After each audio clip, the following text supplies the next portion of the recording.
Nagbanta ng 3 araw na tigil pasada ang Stop and Go Coalition sakaling ipilit daw ng LTFRB o ng Land Transportation Franchising and Regulatory Board na ipatupad ang Transport Modernization Program. Tutol kasi ang grupo sa plano di umanong i-phase out ang mga lumang jeep. May report si Mark Zambrano. Hindi lang one-day transport strike ang kinakasan ng Stop and Go Coalition, kundi 3 araw na transport holiday.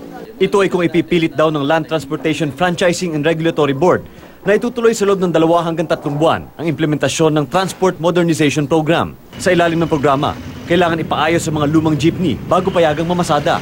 Complete phase out yan. Kasi ang linaw naman dun 3 component ng sasakyan ang iyong papalitan. Ang 3 component is engine, chassis, and body. Pag isa lang ang pinalitan mo, hindi mag-a-appear yung updated na model. Hindi mag-a-appear yun. Kailangan palitan mo yung 3 yun. E di phase out yun kasi body, chassis, tsaka engine. Yan yung 3 component ng jeep. E di totally phase out yan. Inaalmahan din ng Transport Coalition ang pinanukala sa Transport Modernization na palitan ng solar, electric o Euro 4-powered vehicles ang mga lumang jeep at gamitin collateral ang mga lumang unit para sa loan ng mga bagong units. Paano kung mag-failure ang programa? Wala na yung jeep ng operator, ng driver. Sa ano ngayon gagawin dito sa mga taong mawawala ng sasakyan? Kasi kukunin nila Para naman sa ilang nakausap naming tsuper. Mga luma, kung kailangan ng palitan ng mga pang-ilalim, baka guro ganon. Pero yung buong jeep daw, kanyari?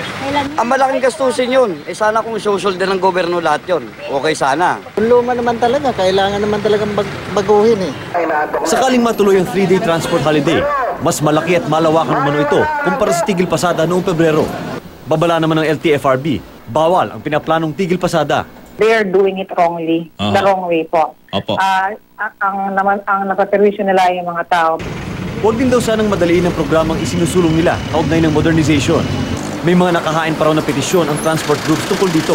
Sakali namang ituloy ang planong 3-day strike. We will provide again government vehicles and private buses sa mga affected passengers. Pero ang commuters nababahala. Most sa mga Filipinos naman dito, wala namang, katulad ko, mahirap lang ko, wala naman akong sasakyan. So, napakalaking habala nun para sa akin. Ang hirap sumaay pag ganun mangyayari. Sana wag na lang balain yun.